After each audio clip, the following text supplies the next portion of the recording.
بسم اللہ الرحمن الرحیم۔ گمنام ہیروز کے معزز ناظرین، السلام علیکم۔ آئیے چلتے ہیں کہانی کی طرف۔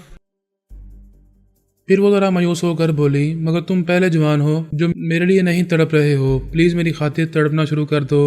تم جیسے ہی بچے کو ڈھونڈ کر لاؤ گی میں تڑپنا شروع کر دوں گا۔ اس نے سر گھما کر ایک طرف دیکھا، پھر بولی، وہ مل گیا بچہ۔ پھر وہ اس سمت دوڑتی ہوئی گئی اور بچے کو اٹھا کر لے آئی۔ اس کے پیچھے اس کے ماں باپ دوڑتے ہوئے آ رہے تھے، چیخ رہے تھے، دوڑو دوڑو، پکڑو، یہ ہمارے بچے کو لے جا رہی ہے۔ وہ بچے کو لے کر سیدھی پارس کے پاس آئی، پھر اس کی گود میں دیتی ہوئی بولی، لو سنبھالو اپنا بچہ اور اب میرے لیے تڑپنا شروع کر دو۔ اس کے پیچھے آنے والے ماں باپ نے بچے کو اس سے چھین لیا، پھر پارس سے پوچھا، کیا یہ لڑکی پاگل ہے؟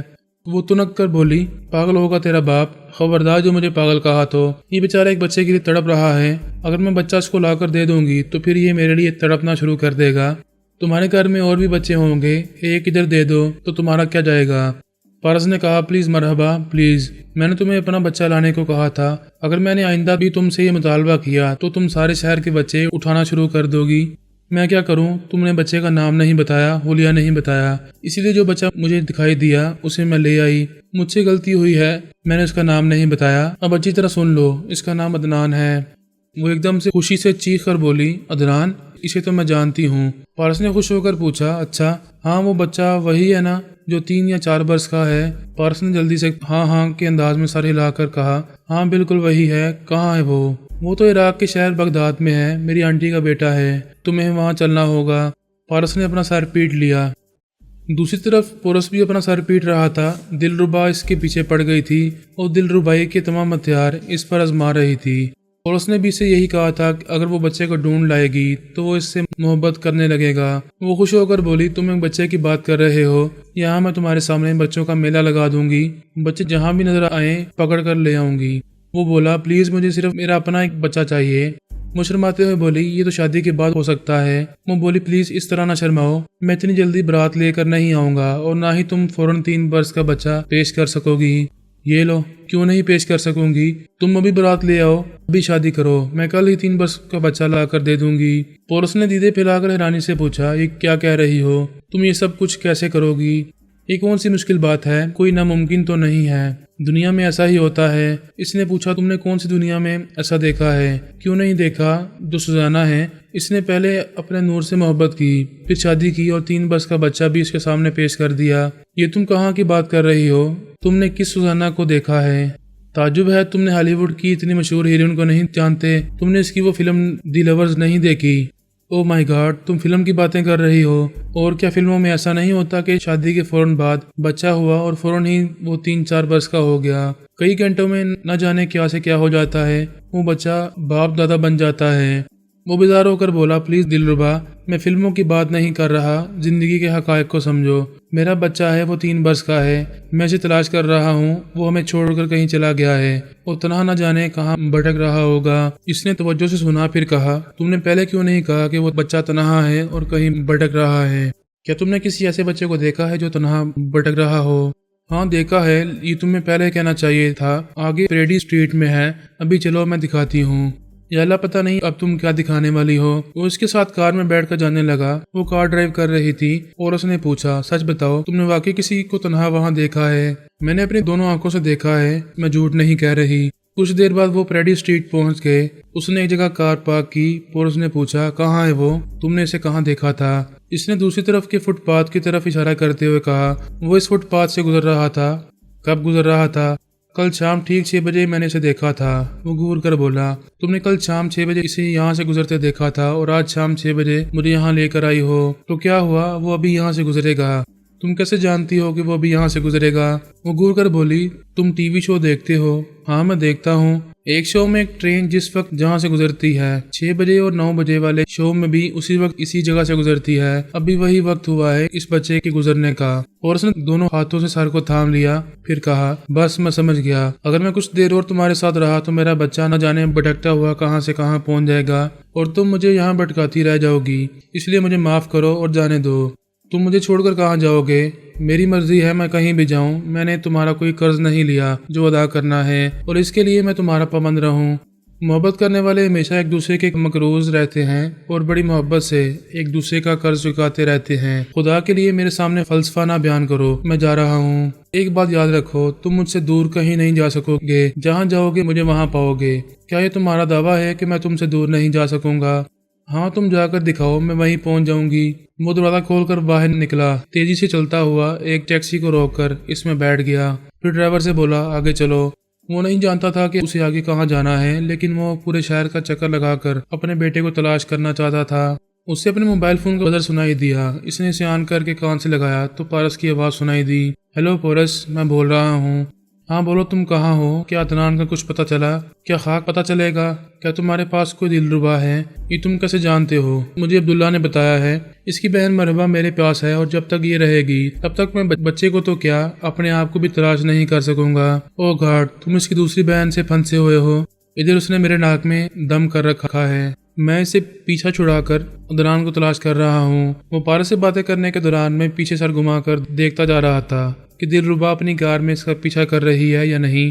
وہ کتنے ہی علاقوں سے گزرتا رہا اور بار بار گھوم کر دیکھتا رہا، پھر یہ اطمینان ہو گیا کہ وہ اس کا تعاقب نہیں کر رہی۔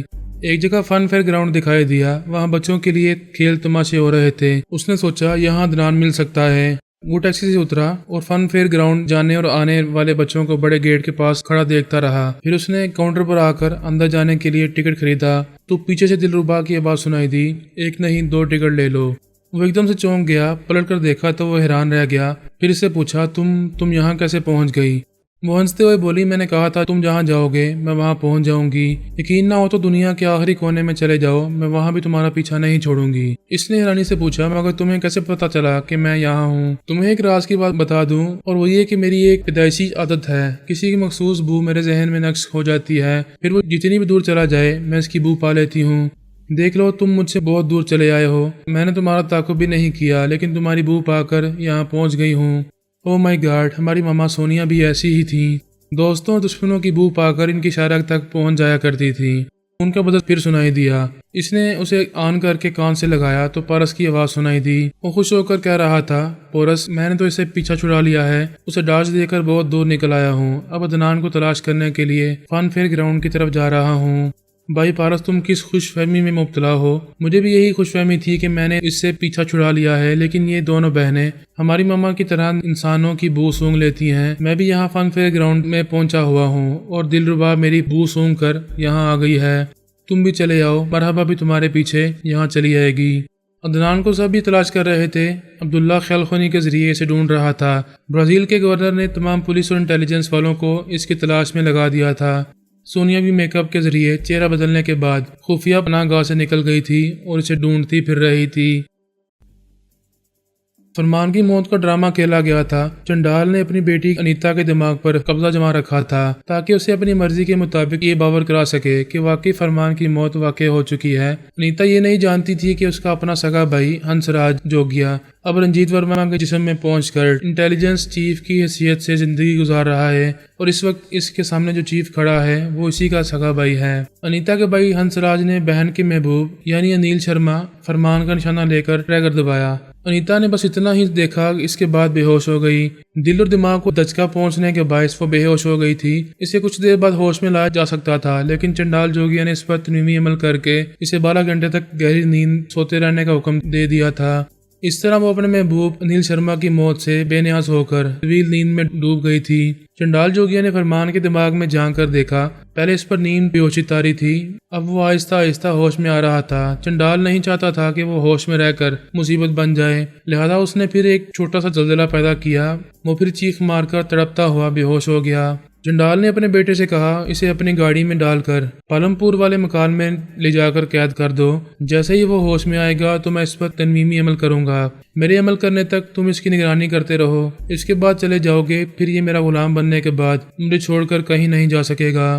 ہنسراج جوگیا نے انسپیکٹر اور سپاہیوں کو بلا کر کہا، اس انیل شرما کو اٹھا کر لے جاؤ اور میری کار کی پچھلی سیٹ پر ڈال دو۔ اس نے اپنی بہن کو دونوں بازو میں فرش پر سے اٹھایا، پھر اسے بیڈ پر لٹاتے ہوئے سپاہیوں سے کہا، میں ابھی یہاں سے جا رہا ہوں، لیکن تم اس لڑکی کی حفاظت کرنا اور اسے میری بہن سمجھنا، خبردار کوئی اسے ہاتھ نہ لگائے، میں بھی واپس آؤں گا۔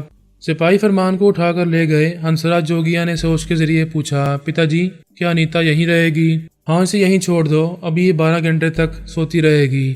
بس اس بات کا خیال رکھو کہ میری بیٹی کو کوئی نقصان نہ پہنچے۔ آپ فکر نہ کریں، یہ یہاں محفوظ رہے گی اور میں بھی اس کی خبر لیتا رہوں گا۔ اس نے ہوٹل سے باہر آ کر پھر ایک بار انسپیکٹر کو سختی سے تاکید کی، انیتا کا خاص خیال رکھا جائے، یہاں اسے کسی طرح کا نقصان نہیں پہنچنا چاہیے۔ پھر وہ کار میں آ کر بیٹھ گیا، سر گھما کر دیکھا، فرمان پچھلی سیٹ پر بے ہوش پڑا ہوا تھا۔ اس نے کار سٹارٹ کی، پھر اسے ڈرائیو کرتا ہوا پالمپور کی طرف جانے لگا۔ تمام بھارتی کابرین سے چنڈال جوگیا کی گہری دوستی ہو گئی تھی۔ وہ سب یہ بھروسہ کرنے لگے تھے کہ چنڈال جوگیا ایک ٹیلی پیتھی جاننے والا بن کر ان کے زیر سایہ رہے گا اور اپنے دیش اور اپنی جنتا کے لیے خیال خوانی کرتا رہے گا۔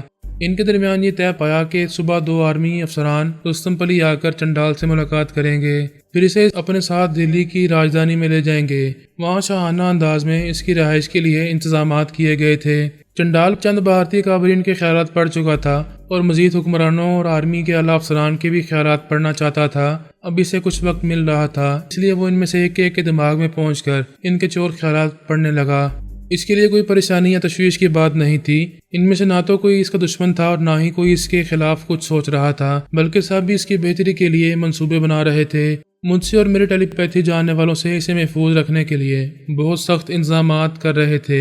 یہ پلاننگ کر رہے تھے کہ کیسی حکمت عملی تیار کی جائے۔ فی الحال وہ یہی طے کر رہے تھے کہ چنڈال جوگیا کو کبھی فرحات کے مقابلے میں کوئی کام نہیں سونپا جائے گا۔ اسے ہمیشہ فرحات سے اور اس کے ٹیلی پیتھی جاننے والے دوستوں سے دور رکھنے کی کوشش کی جائے گی۔ 2-4 افسران اعتراض کرتے ہوئے کہہ رہے تھے، اگر ہمارا ٹیلی پیتھی جاننے والا فرحات کو روکے گا نہیں تو وہ ہمیں نقصان پہنچاتا رہے گا۔ فرحات کو روکنے اور اپنے دیش سے بھگانے کے لیے امریکی ٹیلی پیتھی جاننے والے کو یہاں بلایا تھا۔ ہمارا چنڈال جوگیا فرحات کو ضرور روکے گا، لیکن اس کا طریقہ کار مختلف ہوگا۔ وہ اس سے براہ راست نہیں ٹکرائے گا۔ ٹکرانے کا انداز ایسا ہوگا کہ فرحات کبھی ہمارے چنڈال پر شبہ نہیں کرے گا۔ دوسرے افسر نے کہا، ہم اسے ذہانت اور چالاکی سے چپ چاپ اپنے دشمنوں سے نمٹنے کے طریقے سکھائیں گے۔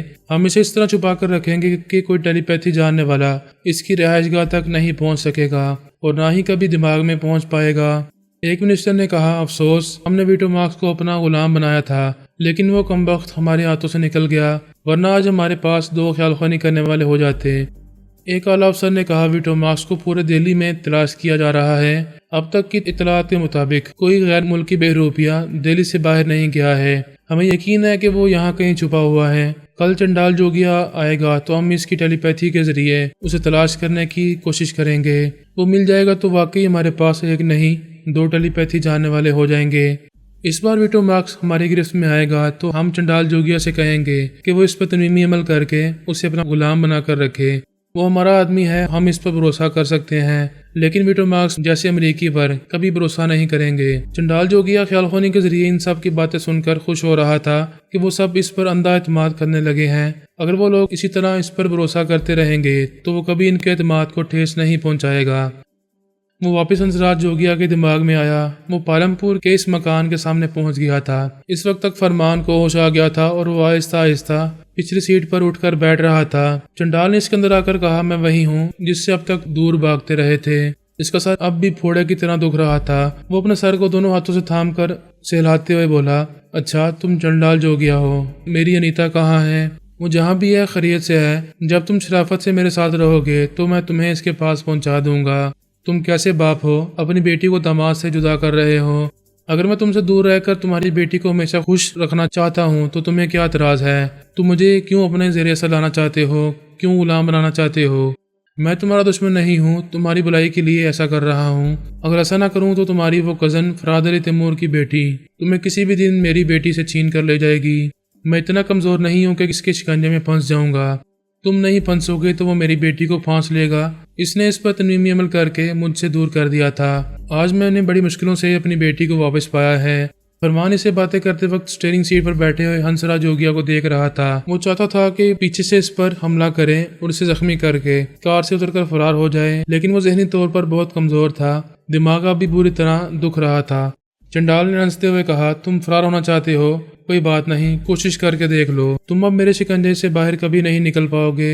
ہنسراج جوگیا نے گاڑی سے اترتے ہوئے کہا، چلو باہر آ جاؤ۔ وہ چپ چاپ سر جھکا کر دروازہ کھول کر باہر آ گیا، پھر ہنسراج جوگیا کے پیچھے چلتا ہوا مکان کے اندر پہنچا۔ وہ مکان کافی عرصے سے بند پڑا ہوا تھا۔ ہنسراج جوگیا نے ایک کمرے میں آ کر بستر وغیرہ کی صفائی کی، پھر اس سے کہا، چلو اس پر لیٹ جاؤ۔